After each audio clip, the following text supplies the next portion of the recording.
Et salut à tous, c'est YongJ et bienvenue sur ma chaîne YouTube, j'espère que vous allez bien, moi ça va nickel.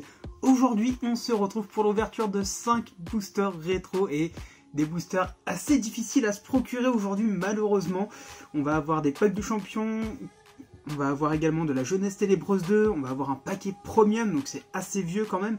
On va également avoir un avènement du destin, bon l'avènement du destin est un petit peu plus facile à récupérer en ce moment, pourquoi pas. Mais pour le coup, ceux qui sont vraiment galères et où j'ai eu du mal à les trouver en version française et en scellé surtout, ce sont les paquets premium, la jeunesse ténébreuse 2 et les paquets du champion. Alors qu'est-ce que sont les paquets du champion?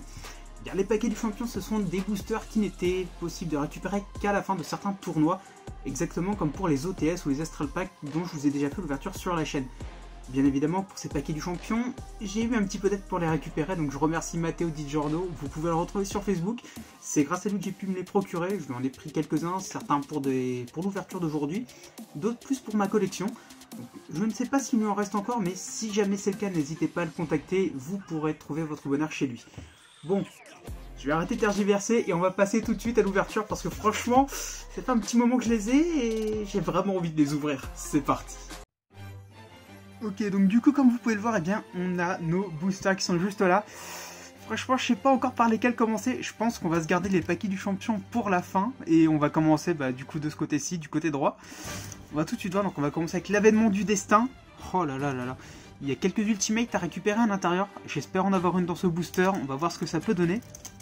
J'espère qu'il y en a au moins une, ce serait plutôt cool. Enfin, si j'arrive à l'ouvrir déjà, ce serait plutôt pas mal. On va voir ça. Ouais, hop. Toc toc. Bon. Alors, on commence avec le garde puissant. Ok. Le dragon mirage, très vieille carte aussi. Oh là là là là. Vraiment très vieille pour le coup.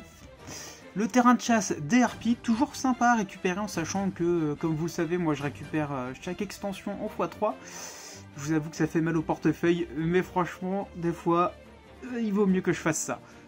On continue avec le lutin du brasier, et si je dis pas de bêtises, techniquement on est censé avoir la carte de rareté juste derrière, on va voir ce que ça donne, en sachant que dans ces boosters, on n'avait pas de carte de rareté garantie, donc on pouvait très bien avoir juste une rare ou une super ou autre chose, mais c'était absolument pas garanti. Et on a, d'accord, ok, bon, malheureusement on a juste un petit Dekoichi, la locomotive de guerre enchantée.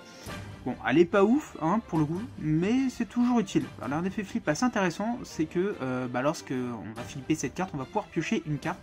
Et si une ou plusieurs cartes Bokeichi, le wagon de terreur face recto sont sur votre terrain, on peut piocher une carte supplémentaire pour chaque effet. Enfin, pas pour chaque effet, mais pour chacune d'elles, donc c'est assez sympa. Bon, après, pour le coup, je ne sais pas si cette carte était réellement jouée à l'époque, mais c'est un effet quand même assez sympa. On continue avec le Saurus élémentaire, très sympa également comme carte. L'explosion de Moke. C'est un archétype, je sais pas si je peux dire ça, si je peux le considérer comme un archétype, mais pour le coup les cartes Moke sont vraiment très sympas à jouer en fun en tout cas. La Dame Harpie 3, on continue avec les cartes de Dame Harpie, plutôt cool. Le roi Moke, et puis je crois qu'on est bon pour ce booster, ok. On va passer au paquet premium. Franchement, je vous avoue là, c'est la première fois que j'en ouvre un de celui-ci. Je vais essayer de pas trop l'abîmer. Bon, ok, c'est un petit peu foutu pour le coup, pour ne pas abîmer le booster. Mais bon, c'est pas trop grave du moment qu'il n'est pas trop déchiré à l'avant. Hop, voilà, c'est le plus important. Alors on a quoi? On a toc, on a 5 cartes à l'intérieur. On commence plutôt bien avec le dragon de métal noir aux yeux rouges, en super. Vraiment très sympa. Derrière, on a le scarabée javelot. Ouais, ok d'accord, petite carte rituelle. Cette carte ne peut être invoquée rituellement que par la carte magie rituelle Pacte du Scarabée Javelot. D'accord, ok. 2450 d'attaque et 2550 de défense. Ouais, bon, c'est pas dégueulasse, mais bon, c'est pas ouf non plus, quoi. On continue avec la carte Métalmorphe, très sympa également. Elle fait quoi déjà comme effet? Alors attendez, après activation, équiper cette carte sur un monstre face recto, ce monstre augmente son attaque et sa défense de 300 points. Ok. Lorsque le monstre équipé attaque, son attaque augmente en plus d'une valeur égale à la moitié de l'attaque de la cible attaquée. Ok. Plutôt sympa, c'est pas dégueulasse, franchement. Ouh, la petite secrète, le magicien du chaos sombre. Oh oui, en PP01, premium pack numéro 1. Ah oui, c'est la carte du booster. Ouh, c'est bon ça. Ouh, c'est très bon. Ouh. Et derrière, oh bah écoutez, on a encore une secrète, le retour du zombie. C'est plutôt cool. Oh, je suis content. Pour le coup, là, c'est un très bon booster. Pour moi, en tout cas. Après, au niveau des cotes, je ne sais absolument pas ce que ça donne pour cette extension.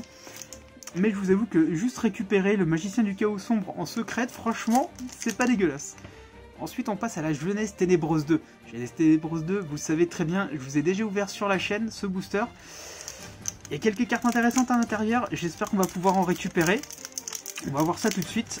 Encore une fois, on va essayer de pas trop bousiller. Oula. Eh ben écoutez, hein. Comme par hasard, bien évidemment, voilà, hein, c'est comme par hasard quand on veut ouvrir un booster sans l'exploser que c'est le setup qui part en couille. Bon. Au moins, le booster sera pas complètement défoncé, c'est déjà ça. Juste à l'arrière, du moment que c'est pas l'avant, c'est pas grave. Alors, on commence donc avec le petit Milus Radieux. Ok, en commune. La déesse au troisième œil. Ok. La petite chimère. Le démon mineur. Ouais. Pourquoi pas. Combien 5, ouais, 5 étoiles. 2100. Bon, c'est pas ouf hein, quand même hein, pour un sacrifice. Tant que cette carte reste recto sur le terrain, les monstres détruits par ce monstre à l'issue d'un combat sont retirés du jeu au lieu d'être envoyés au cimetière. Ah. Ah, c'est un effet plutôt intéressant ça, dis donc. C'est un effet plutôt intéressant. Je crois que je vais... Parce que depuis un petit moment, j'ai une petite idée derrière la tête par rapport à un deck. On va voir si c'est jouable. Je vais essayer de me le faire. Je vais essayer de le jouer en DC. Et franchement, s'il tourne bien, s'il donne quelques bons résultats en DC, je vous ferai peut-être un deck profile par rapport à ça. Mais franchement, je pense qu'il y a moyen d'assez bien rigoler avec ce que je veux faire. La troupe d'assaut Goblin qui est toujours sympa à récupérer en DB2, en commune. Le Maharagi, très sympa également, surtout au niveau de l'illustration, franchement, vraiment cool. Oula, ok d'accord, j'ai passé la carte de rareté. Bah écoutez, pour le coup on aura juste une rare. Kiko le destructeur de fantômes, plutôt sympa. Je crois qu'elle a déjà été rééditée, hein, celle-ci. Hein. Que je me souvienne, je crois que c'était les Battle Pack 2, quelque chose. La guerre des géants recommence, je crois que c'était ça. Pas les boosters avec les dieux égyptiens dessus. Mais je crois que c'était dans cette édition-là. Faudra que je re-regarde ça. On a une petite carte tactique également, un tableau de destinée, ok. Je crois que c'est les cartes qui nous donnent justement un peu plus d'infos sur certaines cartes, donc là en l'occurrence ce sera pour le tableau de destinée. Alors qu'est-ce que ça nous dit? Le tableau de la destinée est un moyen intéressant de gagner un duel. Vous pouvez gagner sans même mener une attaque. Obtenir l'ensemble des cartes messages spirituels sur le terrain peut sembler difficile et vous pourriez avoir besoin de recommencer si votre adversaire réussit à détruire votre tableau de la destinée. Ouais, bon, il y a une petite suite. Pour cette raison, lorsque vous construisez un deck qui essaie de gagner avec le tableau de la destinée, oula dis donc je commence à avoir du mal moi, vous devez en intégrer 3 exemplaires ainsi que 3 exemplaires de messages spirituels I, N et 2 exemplaires de messages spirituels I et messages spirituels N. Ouais, c'est ce qui vient d'être dit. Devrait suffire. Le reste de votre deck devra être défensif, mais il ne faudra pas remplir votre zone de cartes magie et pièges. Des cartes comme Kuribo sont un bon choix pour ce deck. Bon après pour le coup, hein, avec les extensions et le support qu'on a eu là récemment en LED5, bon on va pas jouer Kuribo, hein, clairement pas, mais ouais c'était plutôt sympa. Ok, le double piège, bouclier et épée qu'on voit dans l'animé d'ailleurs, plutôt sympa. Le battement d'aile du dragon géant, crash boursier, alors par contre celle-ci je la connais pas, enfin si je connais cette carte mais je me souviens plus vraiment de son effet. Cette carte ne peut être activée que lorsqu'un joueur détient 6 cartes ou plus sur le terrain ou dans sa main. Les 2 joueurs sélectionnent et envoient au cimetière autant de cartes que nécessaire de leur terrain ou de leur main jusqu'à ce qu'il reste 5 cartes sur leur terrain ou dans leur main. Ouais, ok, ouais donc éventuellement on va éviter de faire ça si s'il n'y a que 5 cartes, enfin que 6 cartes maximum dans la main ou dans le terrain, bon ce serait pas vraiment utile pour le coup, mais bon ouais ça peut être sympa à jouer, on sait jamais. Et on termine avec le cercueil des ténèbres. Ok. Bon. 3ème booster plutôt bof malheureusement. Et du coup on passe au fameux paquet du champion. Ces fameux boosters qui n'étaient possibles de récupérer qu'à certains tournois. Donc bon on va bien voir ce que ça donne. J'espère qu'on aura du bon à l'intérieur. Alors encore une fois on va essayer de ne pas trop l'abîmer. Hop. Bon, là pour le coup ça se passe mieux que pour les précédents. Hop. Voilà. Et donc je crois qu'on a que... Ouais c'est ça, on a que 3 cartes à l'intérieur. Donc là du coup on a la petite rainette en CP04. Donc pour ceux qui recherchent les cartes de cette extension, hein, c'est du CP04, voilà. La bourse des âmes, ok. Et derrière est-ce qu'on a... Ok bon, on a juste une carte rare, c'est la lame phénix épée divine. Ok bon, c'est pas ouf mais c'est pas dégueulasse non plus, je pense que ça aurait pu être pire. Et puis bah là du coup on finit avec le dernier paquet du champion, donc ça c'est le numéro 2, donc du coup ce sera le CP02, pour ceux qui cherchent l'extension encore une fois. Hop. Alors, par contre je vous avoue que là c'est un petit peu galère pour l'ouvrir, j'aimerais bien ne pas l'abîmer, hop.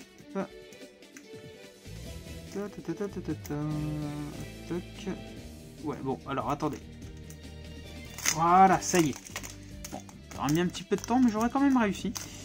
Hop, alors, essayez de pas trop se spoiler, voilà. Oh non, vous êtes sérieux? Oh, bon, bah écoutez, on a déjà la carte de rareté, malheureusement. On aura juste une rare, c'est la dimension magique. On va lire un petit peu son effet, ça fait un petit moment que je l'ai pas vu celle-ci. Activable uniquement tant qu'il y a au moins un monstre de type magicien face recto sur votre terrain. Sacrifiez un monstre et faites l'invocation spéciale d'un monstre de type magicien depuis votre main. Puis vous pouvez détruire un monstre sur le terrain. Ouais, ok d'accord, plutôt sympa, sachant que c'est une magie rapide, ça peut toujours être utile. Le Big Bang, et derrière on finit avec le Dragon du Tonnerre. Ok, bah écoutez, moi qui joue Thunder, c'est plutôt sympa. Bon après je l'ai déjà, hein, je les ai en secrète. Mais bon voilà. Bon, pour le coup, la carte que je retiens de cette ouverture, c'est vraiment, mais alors clairement, le Magicien du Chaos Sombre. Alors attendez, je vais vous enlever la petite lumière, voilà, pour éviter que ça puisse gêner. Plutôt sympa en tout cas. Oh là là, niveau, franchement, la secrète elle est juste magnifique. Elle est magnifique. Bon et bah écoutez, j'espère que cette ouverture vous aura plu, n'hésitez pas à vous abonner, à lâcher un petit pouce bleu et à partager la vidéo, ça me ferait extrêmement plaisir. N'oubliez pas également d'aller, pourquoi pas, contacter Mathéo Journaux sur YouTube, sur Facebook pardon. Je vous mettrai le lien de son Facebook dans la description si jamais vous êtes intéressé par quelques boosters rétro, je crois qu'il nous en reste quelques-uns, donc ne tardez pas trop, on sait jamais, ça part très vite en général. Et puis bah écoutez, on se retrouve bientôt pour une prochaine ouverture, salut!